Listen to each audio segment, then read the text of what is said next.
and thanks so much for joining us. I'm Carol Jenkins. The program is Black America. In this series of shows we are doing this season, we're looking at race and racism in America.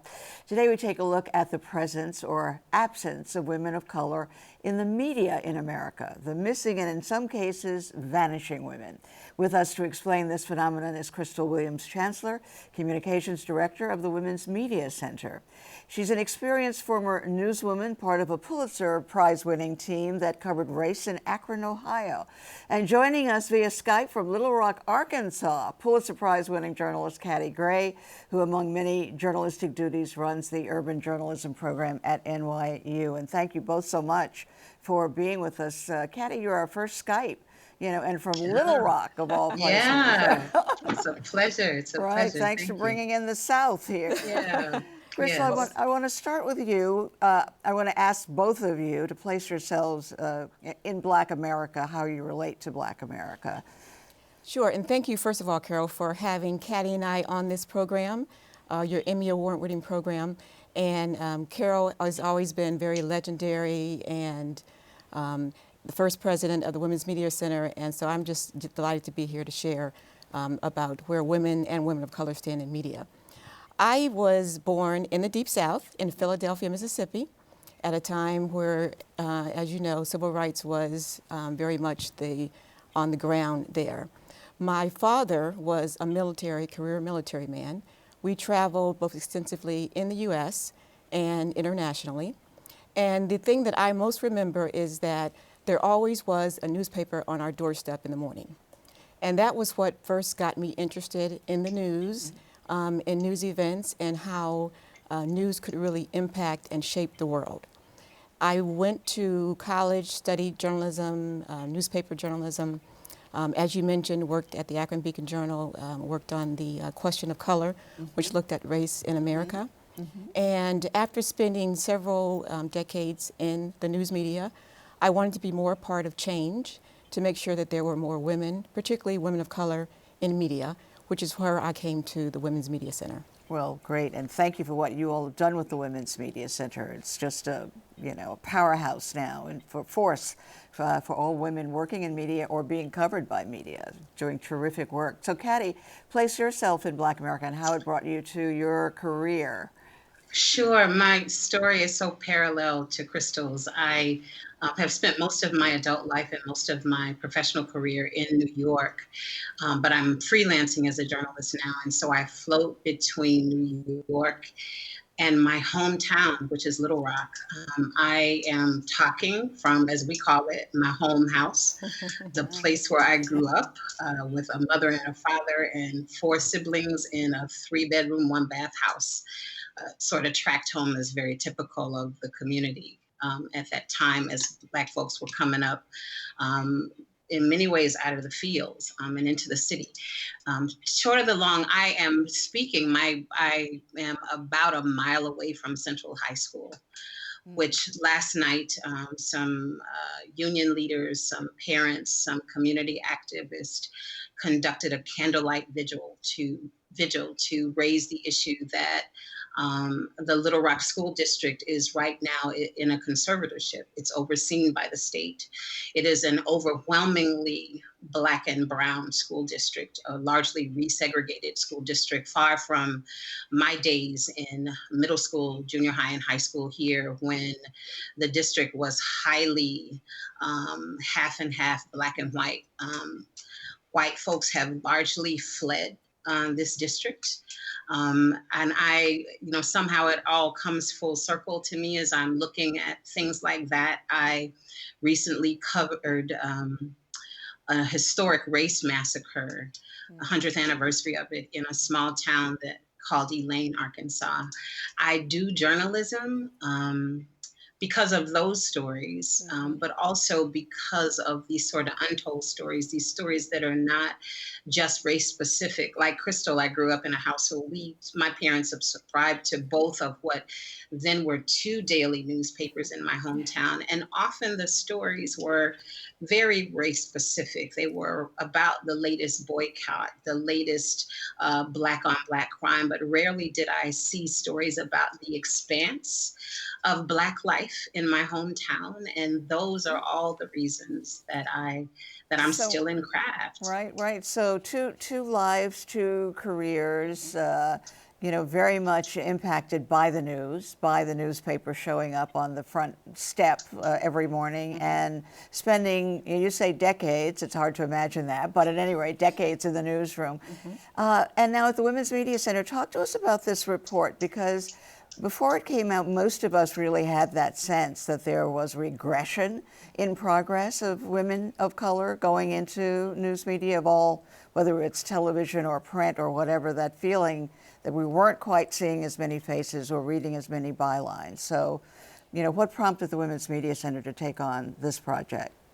The Women's Media Center has done for years a report that we call the Status of Women in Media, which looks at women across all platforms, TV, radio, news, film, entertainment.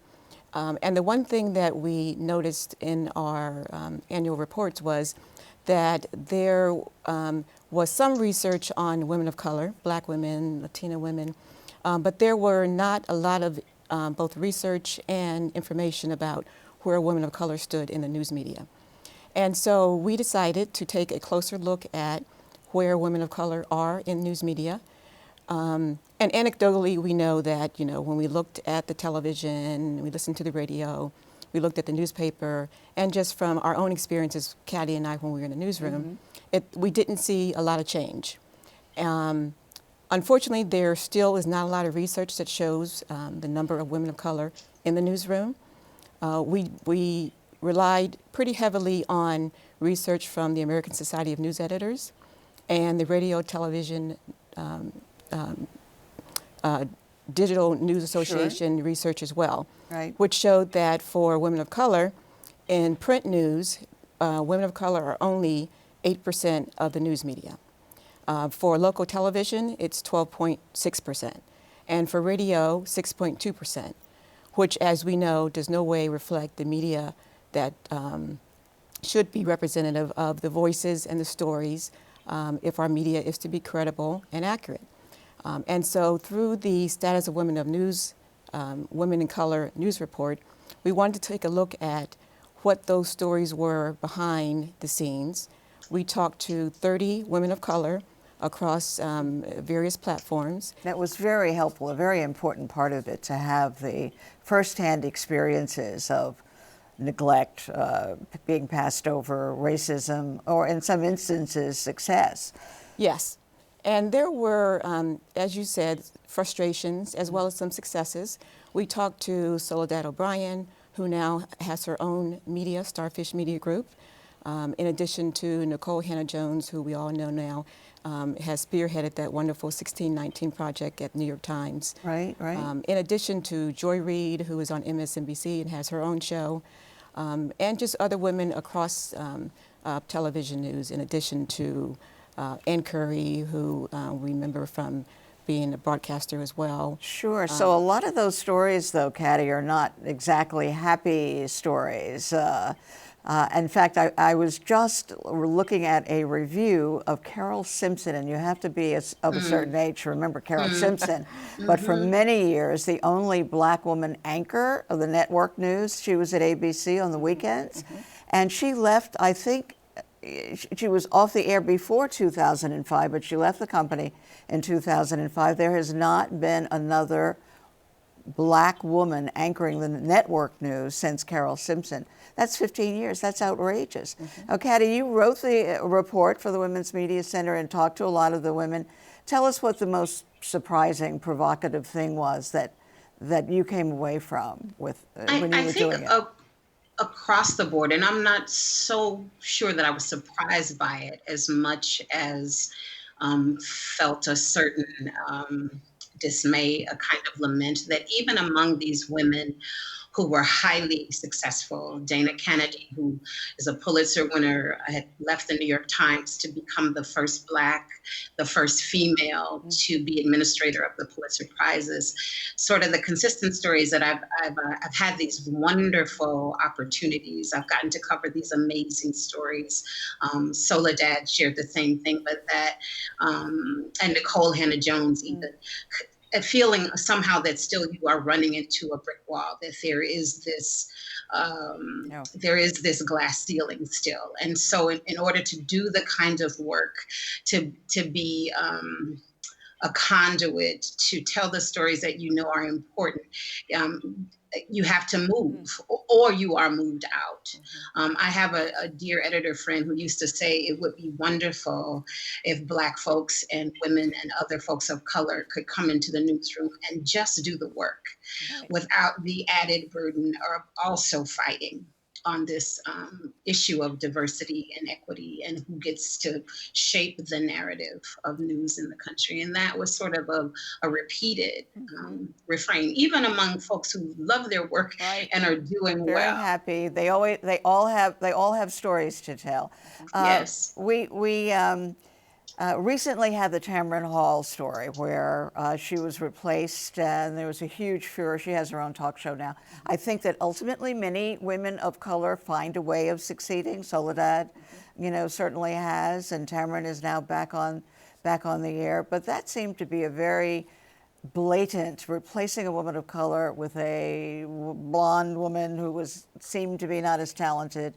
I'm trying to be gentle here when they gave Megyn Kelly that role, and everything was so obvious. You would think that there was a way to avoid the obviousness of it in some sense. When that happened with Tamron Hall, what was your reaction, Cristal? The same as yours. And, one of the things that Soledad said in our report is that there are so many microaggressions against Black women, against women of color in the newsrooms, that if you focus on them too much, that they overwhelm you. And so you have to figure out how you can navigate and still make a change and bring about change in the industry. And the thing about Tamron Hall, which is the story of many Black women in media, is that in spite of all the frustrations, we keep getting back up. That Tamron is evidence of that. I saw a recent interview with her, and she talked about how devastating it was for that change to come about from MSNBC and NBC. But, she just recently launched her new Tamron Hall show, which is, my understanding, has gotten wonderful ratings. And she is just an example of the resilience that Black women have always portrayed, both not just in the media industry, but throughout society. Right. So one person who didn't remember, of course we all do, Melissa HarrisPerry, who had this fabulous show on MSNBC, and her contribution to women of color in the media was that she, for the first time, had a plethora of experts who were Black and brown, Asian, who came on every weekend and talked about the issues. And I think I always give her credit. She was, to my mind, the first person to do that. And when she left NBC, though, what our producer just handed me her statement. Somehow I missed what she said. "I will not be used as a tool for their purposes. I am not a token, mammy, or little brown bobblehead. I am not owned by NBC or MSNBC. I love our show, and I want it back." And we were talking a little bit before we came on air about not understanding how tenuous. I think Melissa had broken so many barriers for us that she didn't understand that she had come against the ultimate one, and that when you say something like this, anybody, but if you're a person of color and you say something like this, that pretty much is the wrap, on your career. Katti, your comments on? Sure, it's so critical. This notion of both being an outsider and a team player, and learning the politics of a place so that you're able to navigate it. And that's something. I was speaking with a young sister the other day. She's not in journalism, she's doing a different thing, but about claiming what you are entitled to, while at the same time, as my mama would say, not getting in your own self's way.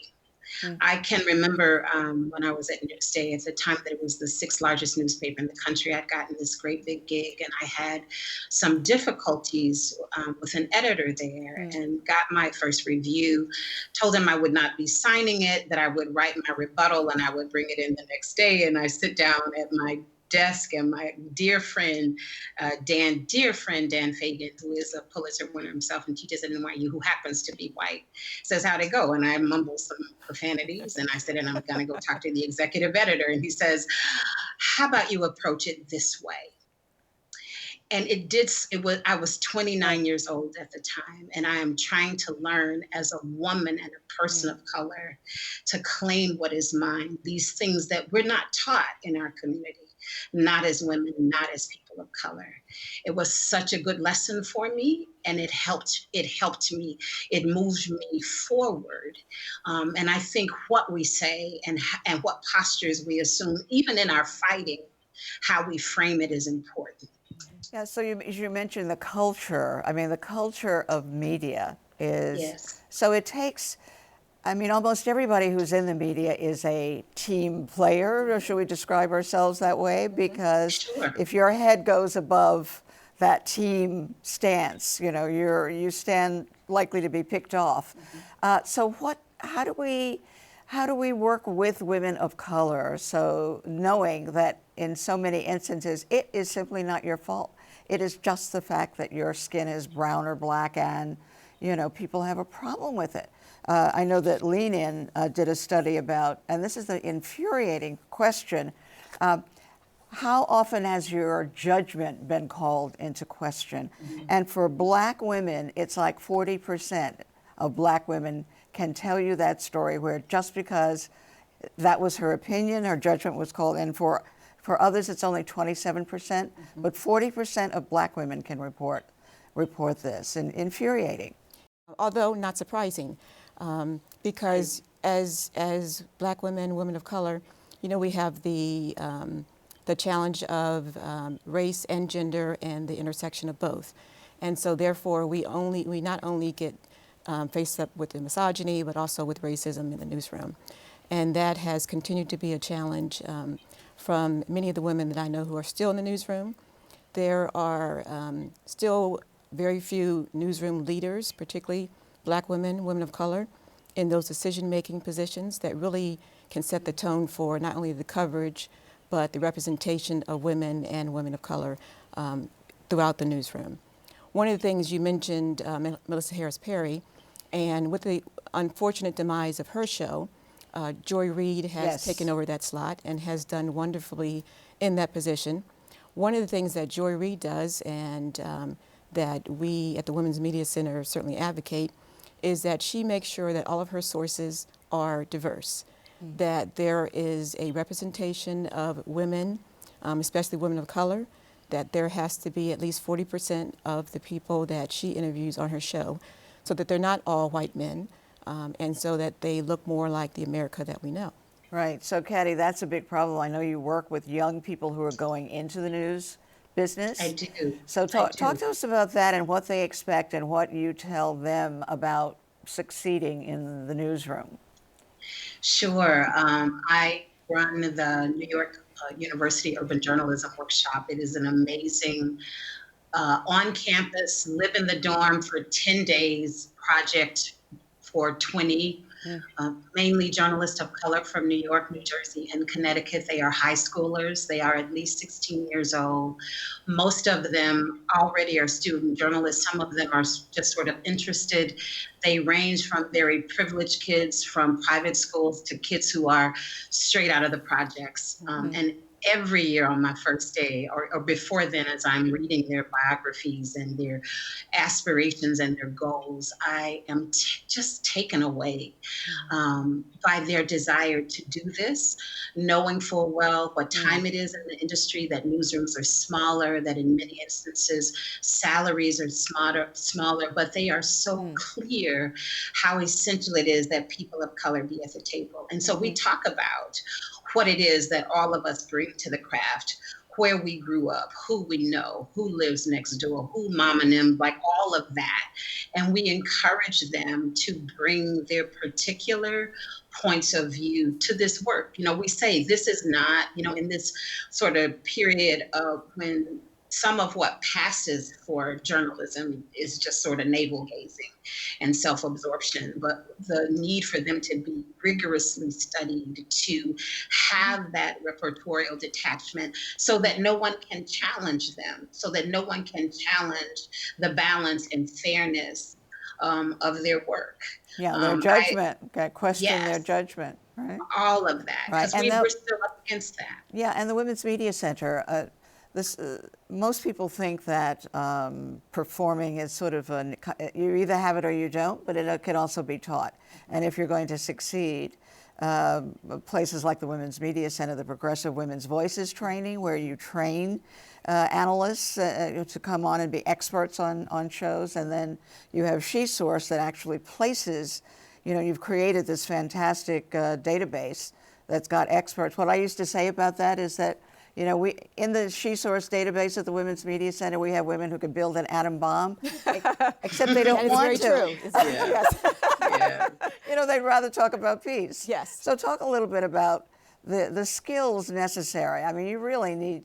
It's not just a happenstance thing. It is not. It is. We do train women to be media ready and media savvy. And Carol was actually one of the founders of the both programs, the Progressive Women's Voices. Not that that's not why I raise it. No, but but I want to make sure that guys you give credit. You're doing fantastic but work. you deserve credit for getting us off the ground, and because we are off and running. We have 1,500 women who are in our SheSource database, who, as you say, are women who can build or talk about building atomic bombs, to talk about politics and a whole myriad of topics that we often see men talking about in the news. And particularly as we come to the 2020 campaign, where there are more diverse people running for office, more women running for office, we hope that that will be reflective of the media, and particularly the analysts that we see on the talk show hosts. Because often we see from the 2016 election, for example, there were only 4% of women of color who were the analysts on talk shows during that 2016 election. And in 2020, we are at the Women's Media Center making sure that when producers and executive producers and editors say that they cannot find a woman to talk about politics or any other topic, that we can point to SheSource, we can talk to the women who have gone through PWV, the Progressive Women's Voices training, to say, well, here they are, and they are ready and stand ready to be part of any news program. Yeah, so I just the other night caught Laura Coates on CNN. I don't know whether you've seen it, but she had a whole hour talking, a woman of color, a black woman, talking about impeachment. And I was like, wait a minute, where did she come? I know, in fact, I was on her radio show, so I knew she was doing radio, but now CNN has given her that hour, which is extraordinary. We've got a lot of in my time on, as a journalist, I worked so many weekends, I could not tell you the years that I anchored on the weekend, and that's usually our slot. But to have something that's prime time, is really the direction that we need to be going in. Katti, talk to us about some of the people who are doing it the right way, some of us who are doing it the right way in the business now.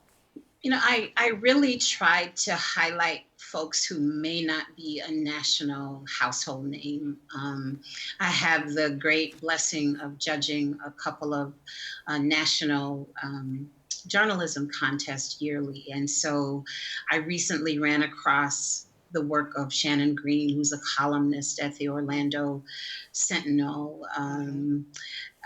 Deborah Barfield-Berry happens to be a dear friend of mine and of Cristal's, but laying that aside, as the Times was doing its big New York Times 1619 project, Deborah and her colleagues at USA Today also did this amazing 1619 project of their own that involved their travel to Africa, following folks who were on these pilgrimages. Just that there are people in all of these places. There's a young journalist in my hometown who works for the beautiful, big, glossy alternative monthly magazine here. It's called the Arkansas Times. It's amazing that they're doing that in this period of retrenchment and cost consciousness. But there are people in all these places just doing amazing work under far less than optimal circumstances, and certainly not the circumstances that we grew up under. in newsrooms. Great. Well, I have to have you both back on because we're running out of time, but we always ask our guests to finish, and I need it in a one-word answer this time. The power, the strength of Black America. Cristal, what do you think that is? Well, the power, the strength of Black America is very resilient. And I have confidence that change will come, even though not as quickly as we all would like for it to come, but that the future is very bright because I see so many young women, Black women at National Association of Black Journalists, and just in my daily walks through media, that they are our future. Katti, one word? 6 words. We put 2 feet on the floor every morning. Oh, that's great. Our Right? thanks to Cristal Williams Chancellor of the Women's Media Center and Katti Gray, both who have put together this wonderful report. You go to the Women's Media Center.com website and you can find it. It's great reading and very informative. Thanks for being with us, and thanks so much for you out there for joining us as well. We'll see you the next time.